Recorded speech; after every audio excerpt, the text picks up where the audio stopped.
আউযু বিল্লাহি মিনাশ শাইতানির রাজিম বিসমিল্লাহির রহমানির রহিম ইয়াকা নাবুদু ওয়া ইয়াকা নাস্তাইন ইহদিনাস সিরাতাল মুস্তাকিম সিরাতাল লাযিনা আন'আমতা আলাইহিম গায়রিল মাগদুবি আলাইহিম ওয়ালাদ-দাল্লিন আমিন। আজকে আমি একটা বিষয়বস্তু নিয়ে আলোচনা করতে চাই, সেটা হলো এনসিপির দুরবস্থা। এনসিপি কি আসলেই তার মৌলিক সত্তা হারিয়ে ফেলছে কিনা, এটা আজকে চিন্তার ব্যাপার হয়ে আসছে। আমরা কিছুদিন আগে যমুনাতে আবুল হাসনাত আবদুল্লাহ যখন আওয়ামী লীগের নিষিদ্ধের ব্যাপারে ফেসবুক লাইভে এসে আহ্বান করলেন যে যমুনাতে তোমরা আসো। আমি দেখলাম যে ওর ডাকে সাড়া দিয়ে 4 থেকে 500 লোক যমুনাতে এসে হাজির হয়েছে। একটা হতাশাব্যঞ্জক উপস্থিতি, যে আবুল হাসনাত আবদুল্লাহর ডাকে বাংলাদেশের লক্ষ লক্ষ তরুণ যুবক এই ওর ডাকে সাড়া দিয়ে ঝাঁপিয়ে পড়েছে যে কোনো একটা বিষয়ের উদ্দেশ্য নিয়ে। সেই আবুল হাসনাত আবদুল্লাহর ডাকে 400-500 লোক জড়ো হয়েছে। তারপরে আমাদের হতাশাকে কাটিয়ে সিবগার নেতৃত্বে রাত 10টায় প্রায় 10 থেকে 15,000 ছেলে আবুল হাসনাত আবদুল্লাহর যেখানে উপস্থিত ছিল যমুনাতে এসে উপস্থিত হয়।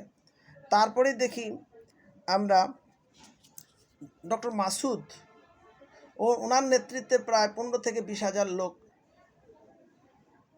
এই যমুনার সামনে হাজির হয়। এ থেকে আমি একটা বার্তা পাই যে আবুল হাসনাত আবদুল্লাহরা যখন বৈষম্য বিরোধী প্ল্যাটফর্মে থেকে কাজ করেছে, তখন এদেশের আবাল বৃদ্ধ বনিতারা ওদের ডাকে সাড়া দিয়েছে। তারা যখনই এনসিপি নামক একটা দল গঠন করে মানুষকে আহ্বান করছে, তখন ওখানে ভাটায় পড়ে গেছে। এর মূল কারণ হলো মাহফুজ যে উপদেষ্টা প্রথমেই এদেশের বৃহত্তর রাজনৈতিক দল জামাতে ইসলামের বিরুদ্ধে সে যখন নেতিবাচক প্রপাগান্ডা ছড়াচ্ছিল, তখন থেকেই তোদের উপর থেকে মানুষের আস্থা পর্যায়ক্রমে চলে গেছে। তা আমার মনে হচ্ছে যে যমুনাতে যে কাজটা হয়েছে, যমুনায় যে আবুল হাসনাত আবদুল্লাহর ডাকে যে এত অল্প লোক সাড়া দিয়েছে, এই সাড়া দেওয়ার ফলে আমাদের মনে হয়েছে যে এনসিপির হয়তো ওখান থেকে এনসিপির জনসমর্থনের যে ধস নেমেছে, এটা আমরা পরিলক্ষিত হয়েছি। এটা সর্বশেষ গত 3 তারিখ জুলাইয়ের 3 তারিখে যে শহীদ মিনারের উপস্থিতি, এটা আরও হতাশাব্যঞ্জক। যে অনেকে বলেছে ওখানে 4-5 হাজার লোক উপস্থিত হয়েছে, যেখানে লক্ষ লক্ষ লোক তাদের ডাকে সাড়া দিয়েছে। এটার মূল কারণ হলো যে এই বিপ্লবটাকে তাদের ক্রেডিট বাণিজ্যের জন্য এই দুরবস্থা। কারণ আগে তাদের কথায় হাজার হাজার লোক উপস্থিত, সেখানে এই শহীদ মিনারে তাদের ডাকে সবেমাত্র মানুষ 5 থেকে 6 হাজার লোকের উপস্থিতি। যে শহীদ মিনারে বৈষম্য বিরোধী আন্দোলন চলাকালে লক্ষ লক্ষ লোক এই শহীদ মিনারে উপস্থিত হয়েছে। আমরা একটা জিনিস লক্ষ্য করি, এই আবুল হাসনাত আবদুল্লাহরা, মাহফুজরা, এই রাকিবরা, এই কাদেররা, তারা এই বৈষম্য বিরোধী আন্দোলনের ক্রেডিটকে সম্পূর্ণ এনসিপির কুক্ষিগত করতে চায়, যেটা মানুষ ভালো চোখে নেয় নাই। তারা মানুষের কৃতিত্বটাকেও অস্বীকার করেছে। এর ফলে মানুষও তাদের থেকে মুখ ফিরিয়ে নিয়েছে। আজ আমি একটা জিনিস বলতে চাই, যারা একটা স্যাটেল একটা ব্যাপার নিয়ে অন্যান্য দলকে যে বিরক্ত করে, তারা প্রথমে বিএনপির কৃতিত্বকেও তারা অস্বীকার করেছে। তারা মনে করেছে তাদের ডাকেই 5ই আগস্টের বিপ্লবের জন্য যে বিভিন্ন সময় প্রোগ্রাম হয়েছে, লক্ষ লক্ষ ছাত্র জনতা হাজির হয়েছে, এগুলি সব তাদের লোক না। এখানে আমি বলবো বাংলাদেশ ইসলামী ছাত্র শিবিরের ব্যাপক উপস্থিতি ছিল, অনুরূপভাবে ছাত্র দলের ব্যাপক উপস্থিতি ছিল, জাতীয়তাবাদী দল বিএনপিরও ব্যাপক উপস্থিতি ছিল, বাংলাদেশ জামাত ইসলামেরও ব্যাপক উপস্থিতি ছিল।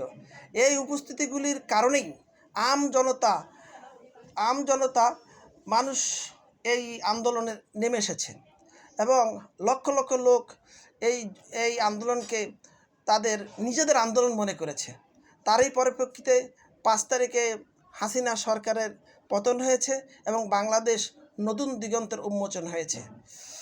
তারপরে বিপ্লবের পরে তারা যখন এনসিপি গঠন করলেন, এই এনসিপির ফলে তাদের জনসমর্থনে ব্যাপক ধস নেমেছে এবং তারা বিভিন্ন পর্যায়ের দলগুলির উপরে বিশেষ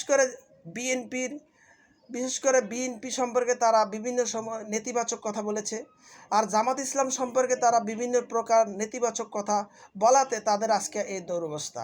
আমি মনে করি যারা আগে যারা আগে বৈষম্য বিরোধীর ব্যানারে তাদের সাথে ছিল, ম্যাক্সিমামই শিবিরের লোকেরা ছিল, যার পরিপ্রেক্ষিতে একটা আন্দোলন সফলতার মুখ দেখেছে। আজ সেই আন্দোলনকারীদের একাংশের সাথে বাংলাদেশের জনতা যেখানে নেই, এই আন্দোলনটাকে তারা বিভিন্নভাবে নিজেদের কুক্ষিগত করার ফলে তারা আজ জনসমর্থন হারিয়ে ফেলেছে। তাই আমি এনসিপিকে বলবো, পুরা ক্রেডিট তোমাদের না ভাই, তোমরা আমাদের ছোট ভাইদের মতন, আমরাও ফিল্ডে ছিলাম। আমরা জীবন বাজি রেখে যাত্রাবাড়িতে 3 তারিখ 4 তারিখ 5 তারিখে আন্দোলন করেছি। নিজের পেশাগত কাজ বাদ দিয়ে, নিজের আদালত পাড়ার কাজ বাদ দিয়ে আমরা তোমাদের ডাকে এসেছি। তোমরা যখন বৈষম্য বিরোধী ব্যানারে ছিলে তখন আমরা এসেছি। এখন তোমরা যেই ব্যানারে কাজ করতেছো, এই ব্যানারে তোমরাই এখন 2000 ছাত্রের হত্যার এই রক্তটাকে ভুলে গেছো। তোমরাই 600 ছাত্রের রক্তের চক্ষু নষ্ট হওয়াকে ভুলে গেছো। তোমরা 40,000 স্টুডেন্টের আহত হওয়ার কথা ভুলে যাচ্ছ। তোমরা ক্রেডিটবাজি করতেছো।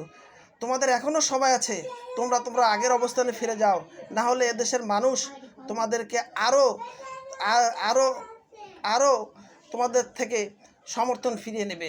আমরা চাই তোমাদের রক্তের বিনিময়ে, যেহেতু তোমাদের রক্তের বিনিময়েই এদেশটা স্বাধীন হয়েছে নতুনভাবে, এখানে তোমরা ক্রেডিট নিতে এককভাবে যেও না, কিছু ক্রেডিট অন্যান্য দলকে দাও যারা দীর্ঘ 17 বছর এই ফ্যাসিস্ট সরকারের দমন নিপীড়ন ভোগ করেছে।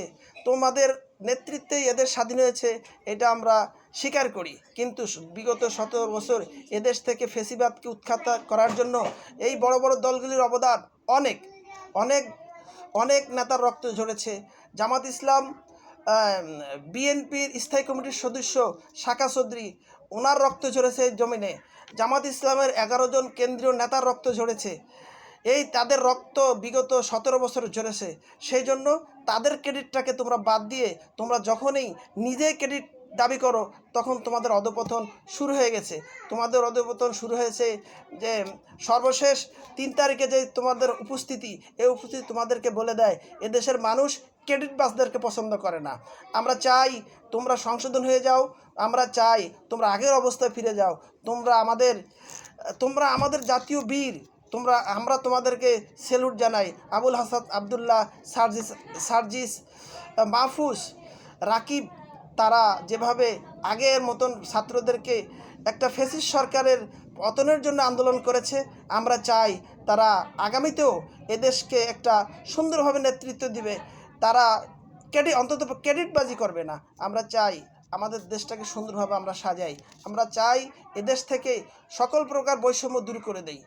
আমরা চাই 5ই আগস্টে যেভাবে আবাল বৃদ্ধ বনিতা সকল দলের উপস্থিতি ছিল, আজকে আমরা দেশটা গড়ার জন্য আমরা পরস্পর বিচ্ছিন্ন না হয়ে পরস্পরকে স্বীকার করে নিয়ে আমরা দেশটা এগিয়ে নিয়ে যাই। এই আশাবাদ ব্যক্ত করে আমরা ভবিষ্যৎ আমাদের সবারই সুন্দর হোক, এই আশাবাদ ব্যক্ত করে আজকের আলোচনা এখানে শেষ করতেছি। ওমা তৌফিক ইল্লা বিল্লাহ। আসসালামু আলাইকুম ওয়া রাহমাতুল্লাহি ওয়া বারাকাতুহু।